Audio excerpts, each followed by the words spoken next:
श्री जी channel पर आपका स्वागत है। आज श्री जी चैनल पर हम बात करेंगे माता सीता के जन्म की।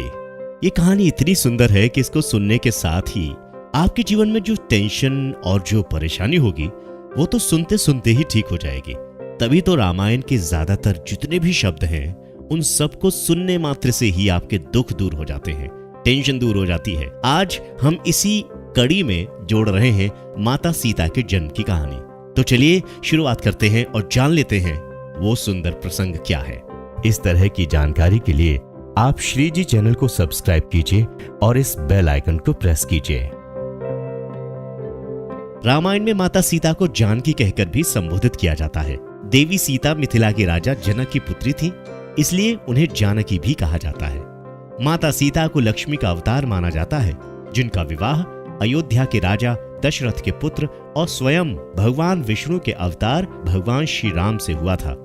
विवाह के उपरांत माता सीता को भगवान राम के साथ 14 साल का वनवास झेलना पड़ा।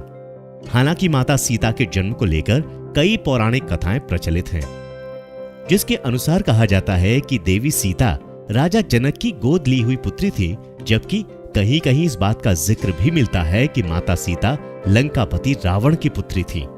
ऐसे में सवाल उठता है कि आखिर माता सीता का जन्म कैसे हुआ था। तो चलिए इस वीडियो के माध्यम से हम जानने की कोशिश करते हैं सीता माता के जन्म से जुड़ी 2 पौराणिक कथाएं कौन सी हैं। वाल्मीकि रामायण के अनुसार एक बार मिथिला में पड़े भयंकर सूखे से राजा जनक बेहद परेशान हो गए थे। तब उस समस्या से छुटकारा पाने के लिए उन्हें एक ऋषि ने यज्ञ करने और धरती पर हल चलाने का सुझाव दिया। उस ऋषि के सुझाव पर राजा जनक ने यज्ञ करवाया और उसके बाद राजा जनक धरती जोतने लगे। तभी उन्हें धरती में से सोने की डलिया में मिट्टी में लिपटी हुई एक सुंदर कन्या मिली। राजा जनक की कोई संतान नहीं थी, इसलिए उस कन्या को हाथों में लेकर उन्हें पिता प्रेम की अनुभूति हुई। राजा जनक ने उस कन्या को सीता नाम दिया और उसे अपनी पुत्री के रूप में अपना लिया। माता सीता के जन्म से जुड़ी एक और कथा प्रचलित है, जिसके अनुसार कहा जाता है कि माता सीता लंकापति रावण और मंदोदरी की पुत्री थी। इस कथा के अनुसार सीता वेदवती नाम की एक स्त्री का पुनर्जन्म थी। वेदवती विष्णु जी की परम भक्त थी और वो उन्हें पति के रूप में पाना चाहती थी। इसलिए भगवान विष्णु को प्रसन्न करने के लिए वेदवती ने कठोर तपस्या की। कहा जाता है कि एक दिन रावण वहां से निकल रहा था जहां वेदवती तपस्या कर रही थी, और वेदवती की सुंदरता को देखकर रावण उस पर मोहित हो गया। रावण ने वेदवती को अपने साथ चलने के लिए कहा, लेकिन वेदवती ने साथ जाने से इनकार कर दिया।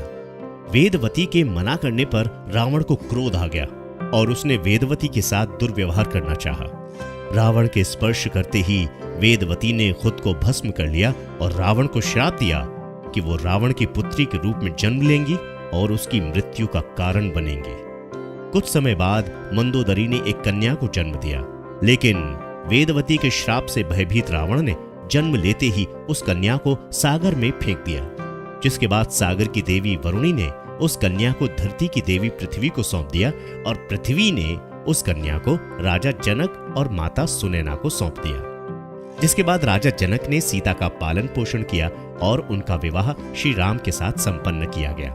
फिर वनवास के दौरान सीता का अपहरण किया, जिसके कारण श्री राम ने रावण का वध किया और इस तरह से सीता रावण के वध का कारण बनी। बहरहाल माता सीता के जन्म से लेकर ये 2 पौराणिक कथाएं जुड़ी हुई हैं, लेकिन इनमें से कौन सी कथा सच है और कौन सी नहीं, इसका रहस्य तो स्वयं भगवान राम ही जानते हैं। अगर आपको इस तरह के वीडियो पसंद है तो आप श्री जी चैनल को सब्सक्राइब कर लीजिए। साथ ही आप इस बेल आइकन को प्रेस करेंगे और उसके बाद ऑल पर क्लिक करेंगे तो हमारे सारे नोटिफिकेशन आपको मिल जाया करेंगे। हम पर विश्वास करें, हम सिर्फ एक नोटिफिकेशन देंगे ताकि आपको ज्यादा परेशानी ना हो। नमस्कार।